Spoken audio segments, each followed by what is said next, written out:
करा रहा हूं। यह रहा आपका पहला सवाल कि वास्को डी गामा कालीकट किस वर्ष आया था। वास्को डी गामा बेसिकली था कहां का और क्यों भारत आया, इसके पीछे एक छोटी सी कहानी है कि यूरोप के लोगों का व्यापार भारत सहित दक्षिण पूर्व एशिया से पहले से होता रहा। हमारे यहां सिल्क रूट रहा जिससे हमारे रेशम यूरोप के देशों तक पहुंचते रहे।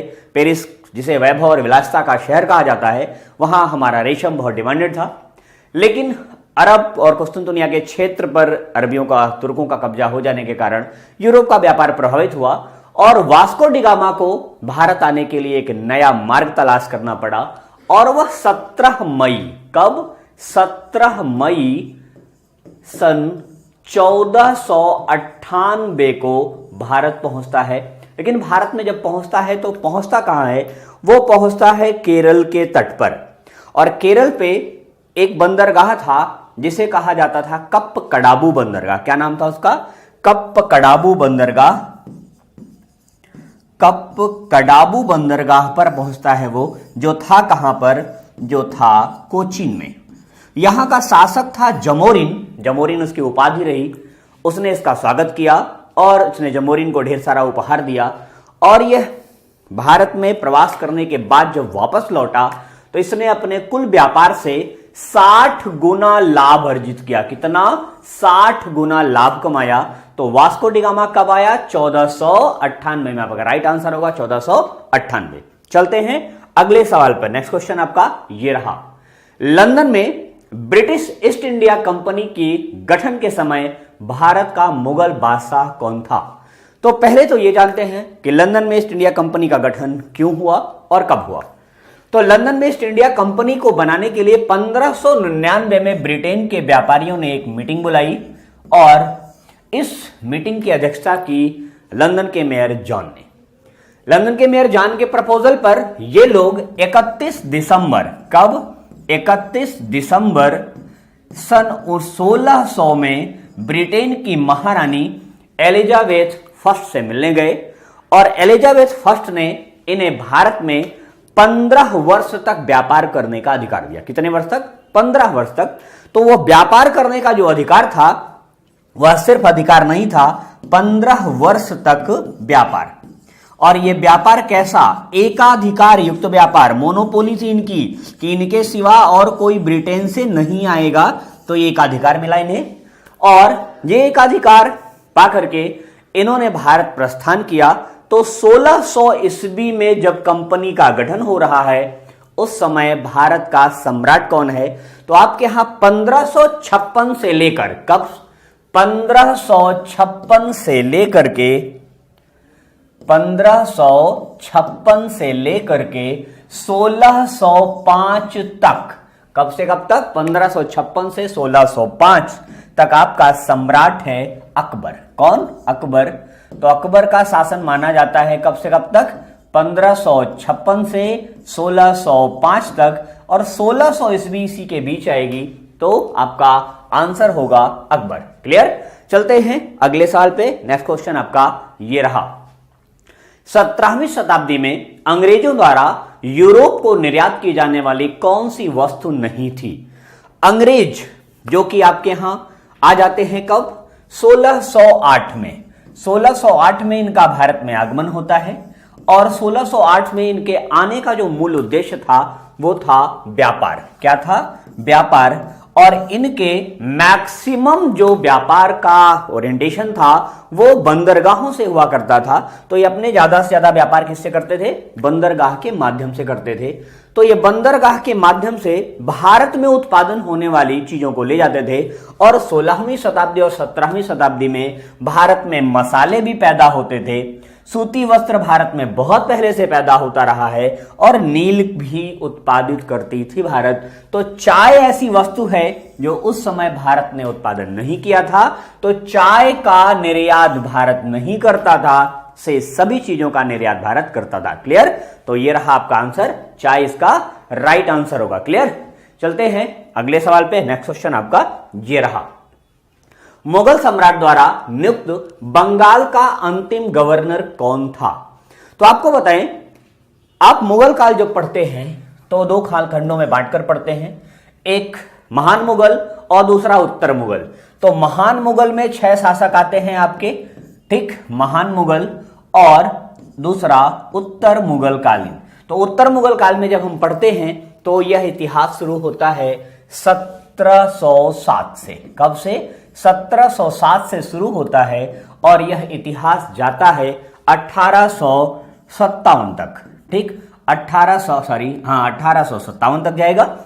तो अभी 1707 से 1857 के बीच केंद्र की सत्ता कमजोर होती है। कहां की? केंद्र मतलब दिल्ली की सत्ता। और धीरे धीरे क्षेत्रीय राज्य मजबूत होते हैं। उसी सिलसिले में बंगाल भी है। तो बंगाल में मुगल सम्राट द्वारा बंगाल का जो अंतिम गवर्नर नियुक्त किया गया, क्योंकि इसके बाद बंगाल स्वतंत्र हो जाएगा, जो दिल्ली के कब्जे में नहीं रह जाएगा, और वो गवर्नर था मुर्शीद कुली खां। कौन नियुक्त किया गया है? मुर्शीद कुली खां। और इसकी नियुक्ति की गई है 1717 में। कब? 1717 में यह नियुक्त हुआ और इसे नियुक्त किया है फर्रुखशियर ने। किसने? फर्रुखशियर महोदय ने इन्हें नियुक्त किया है। और इस व्यक्ति ने जब यहां पर सत्ता संभाली तो उस समय राजधानी हुआ करती थी ढाका, और इसने ढाका से अपनी राजधानी बदली और ढाका से राजधानी ले आया ये मुर्शिदाबाद। कहां पर? मुर्शिदाबाद अपनी राजधानी बनाता है। तो आपके 2 क्वेश्चन हैं यहां पर कि मुगल सम्राट द्वारा बंगाल का अंतिम गवर्नर कौन था? अंतिम गवर्नर मुर्शीद कुली खां, और इसने ही ढाका से जो है राजधानी बदलकर मुर्शिदाबाद में स्थापित कर दी। क्लियर? चलते हैं हम लोग अगले सवाल पर। यह रहा आपका अगला सवाल कि बक्सर के युद्ध के समय बंगाल का नवाब कौन था? ये देखिए बक्सर का युद्ध। तो बक्सर का युद्ध हुआ कब? महत्वपूर्ण ये है, आप देखते हैं बक्सर के पहले प्लासी का युद्ध होता है 1757 में। 1757 में प्लासी का युद्ध हो रहा है, और प्लासी के बाद बक्सर की लड़ाई लड़ी गई 1764 में, ठीक। 57 में इसका साथ दिया मीर जाफर ने। जफर लिख दिया गया है यहां पर, मीर जाफर होगा। मीर जाफर ने अंग्रेजों का साथ दिया और प्लासी के युद्ध में सिराजुद्दौला पराजित हुआ, और फिर यहां पर बंगाल पर अंग्रेजों की हुकूमत हो गई। इसके बाद लड़ाई लड़ी गई बक्सर की। तो जब मीर जाफर शासक बना तो मीर जाफर यहां 1757 से 1760 तक शासक रहा। 60 तक इसने सत्ता संभाली, लेकिन अंग्रेजों ने बंगाल का इतना शोषण किया कि मीर जाफर ने बंगाल के नवाब की सत्ता छोड़ दी। और फिर यहां पर अगला शासक बनाया गया कौन? मीर कासिम, ठीक। मीर कासिम को शासक बनाया गया। मीर कासिम यहां पर शासन करना शुरू करता है। तो मीर कासिम की शासन की अवधि है 1760 से लेकर के 1763 तक। अब मीर कासिम थोड़ा सा योग्य शासक था।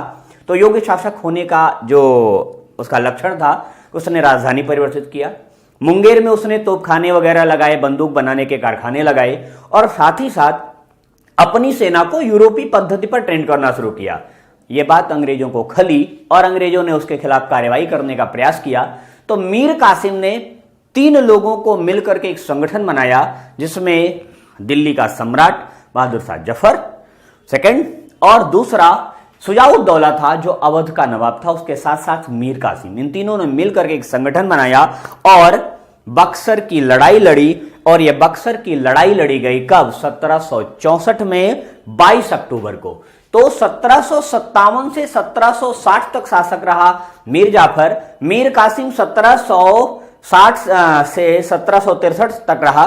63 में जब मीर कासिम को हटाया तो फिर से जाफर को बना दिया, और मीर जाफर पुनः 1763 से 65 तक शासन करता है। तो 63 से 65 के मध्य ही आएगा क्या? 1764, और 1764 को ही बक्सर की लड़ाई लड़ी गई। तो 64 में शासन कौन कर रहा है? 64 में शासन कर रहा है मीर जाफर। तो बक्सर के युद्ध के समय बंगाल का नवाब मीर जाफर फिर से बनता है। क्लियर? चलते हैं अगले सवाल पर। नेक्स्ट क्वेश्चन, सिराजुद्दौला ने 1756 ईस्वी में अंग्रेजों को हराकर किस शहर पर अधिकार प्राप्त कर लिया? 1756, ठीक। 1756 वो वर्ष है जिस वर्ष सिराजुद्दौला बंगाल का नवाब बनता है। ठीक, और ये उत्तराधिकारी किसका है? ये उत्तराधिकारी बनता है बंगाल के नवाब अली वर्दी खां का। किसका? सिराजुद्दौला उत्तराधिकारी है अली वर्दी खां। किसका?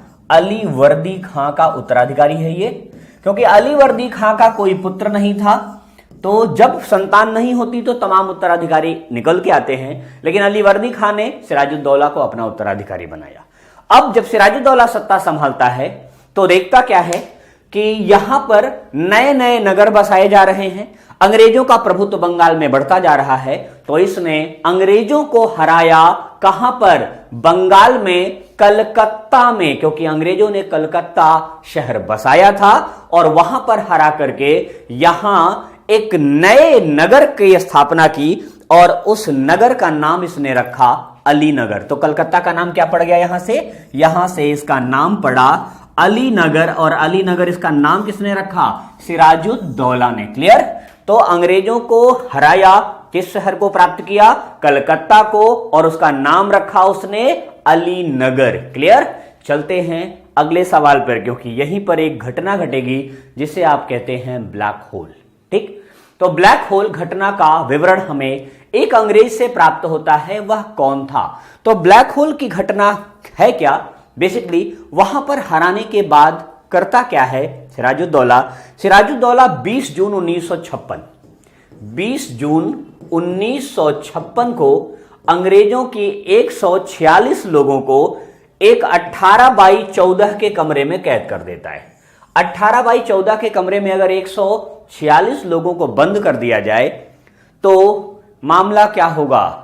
कितने लोग आ सकते हैं 18x14 के कमरे में? 18 फुट चौड़ा और 14 फीट लंबा कमरा है ये। इस कमरे में अगर 146 लोगों को कैद किया जाए तो क्या हाल होगा? जब इस कमरे को खोला गया अगले दिन सुबह, इसमें मात्र 23 लोग जीवित बचे थे टोटल 146 में से, और उसमें एक व्यक्ति था हालवेल, और हालवेल ने ही इस घटना का विवरण दिया है। इसी को कहा जाता है काल कोठरी या ब्लैक होल की घटना। क्लियर? चलते हैं अगले सवाल पर। नेक्स्ट क्वेश्चन, मीर कासिम ने अपनी राजधानी मुर्शिदाबाद से कहां स्थानांतरित की थी? मैंने बताया कि मुर्शिदाबाद राजधानी बनाई गई थी जो है अली वर्दी खां, मुर्शीद कुली खां के द्वारा। ठीक, मुर्शिदाबाद ढाका से राजधानी बनाई गई थी, ढाका के बाद मुर्शिदाबाद राजधानी रही बंगाल की। लेकिन मीर कासिम ने जब सत्ता संभाली, कब? 1760 में। 1760 से लेकर के 63 तक यह बंगाल का नवाब रहा, और इस समय इसने अपनी राजधानी बदली और अपनी राजधानी में तोपखानों का निर्माण कराया, गोला बारूद बनाने का कारखाना बनाया, यूरोपीय ढंग से प्रशिक्षण करने की व्यवस्था बनाई, और उस जगह का नाम है मुंगेर, जो कहां पर है? बंगाल में। ये देखिए मुंगेर है, और यहां पर ले गया अपनी राजधानी ताकि अंग्रेजों का हस्तक्षेप बंगाल में कम हो सके। लेकिन अंग्रेज कहां मानने वाले थे? उन्होंने हस्तक्षेप किया और एक नई लड़ाई छिड़ी 1764 में, जिसे आप बक्सर के नाम से जानते हैं। अगला सवाल आपका, किस शासक ने ईस्ट इंडिया कंपनी को दीवानी प्रदान की थी? ये देखिए महोदय बड़े यतीम से दिखाई दे रहे हैं। कहा जाता है इनको एक फोड़ा हो गया था, और भारत में आयुर्वेदिक पद्धति से इलाज की व्यवस्था है, और अगर आयुर्वेदिक पद्धति से इलाज किया जाए तो एक फोड़े को ठीक करने में, एक घाव को ठीक करने में काफी समय लगता है।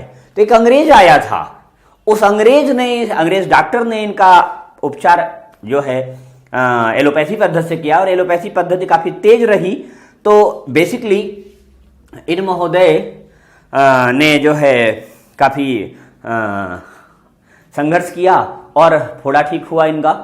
और बेसिकली अब इन्होंने क्या किया? जिनका फोड़ा था उनकी बात बता रहे, इन महोदय ने वहां पर बंगाल में कर मतलब अंग्रेजों को एक दस्तक दे दी जो कि कर मुक्त व्यापार की व्यवस्था थी। लेकिन इस व्यवस्था को अंग्रेजों ने अपना हक मान लिया और लड़ाई लगभग चलती रही। और जब लड़ाई अंग्रेजों की और बंगाल की के मध्य एक मानसिक युद्ध चलता रहा राजस्व को लेकर के, और समय बीतता रहा, धीरे धीरे जब बक्सर की लड़ाई तक बात पहुंच गई जो 1764 में लड़ी गई, तो 1764 ईस्वी में भारत का बादशाह बहुत कमजोर अवस्था में था, और उस बादशाह का नाम है शाह आलम द्वितीय।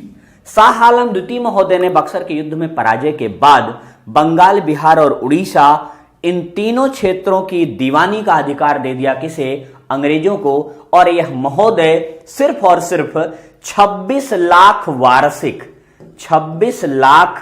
वार्षिक की पेंशन पर पेंशनर हो गए। तो दीवानी मतलब राजस्व वसूलने का अधिकार अंग्रेजों को दिया किसने? शाह आलम द्वितीय ने ईस्ट इंडिया कंपनी को दिया। क्लियर? चलते हैं अगले सवाल पर, जो इस सेशन का अंतिम सवाल है आपका। महाराजा रणजीत सिंह के राज्य की राजधानी थी। महाराजा रणजीत सिंह बेसिकली पंजाब के राजा हुआ करते थे। कहां के? पंजाब के राजा थे। क्लियर? तो जो पंजाब आज आपके सामने है वो पंजाब उस समय नहीं हुआ करता था, क्योंकि 1799 की बात है। 1799 में भारत स्वतंत्र नहीं था और इस पंजाब में, जो पंजाब आज आपका है, इस पंजाब में पाकिस्तान का हिस्सा भी सम्मिलित हुआ करता था। तो पाकिस्तान का पंजाब और भारत का पंजाब एक था, लेकिन राजाओं के अपने अपने अधिकार क्षेत्र अलग अलग थे। रणजीत सिंह जिन्हें एक नया नाम मिलता है शेर पंजाब, शेर ए पंजाब भी कहा जाता है इन्हें। तो शेर ए पंजाब साहब यहां पर विद्यमान थे। इन्होंने अपने राज्य में के शासन के दौरान एक शहर जीता जिसका नाम है लाहौर, और लाहौर को जीतने के बाद इन्होंने अपनी राजधानी रख ली। कहां पर? लाहौर। तो इस पंजाब राज्य की दो राजधानियां हुआ करती थी। एक राजधानी प्रशासनिक है जो लाहौर है, और दूसरी इसकी एक राजधानी और हुआ करती थी जो इसकी अमृतसर राजधानी थी। अमृतसर पंजाब की धार्मिक राजधानी हुआ करती थी। क्लियर? तो पंजाब की दो राजधानियां थी, एक लाहौर, एक अमृतसर, लेकिन प्रशासनिक राजधानी लाहौर थी, इसलिए लाहौर ही माना जाता है। तो आपका आंसर होगा क्या? लाहौर। तो महाराजा रणजीत सिंह ने लाहौर को जीतने के बाद लाहौर को ही अपनी राजधानी बनाई थी। तो फ्रेंड्स, आज के सेशन में बस इतना ही।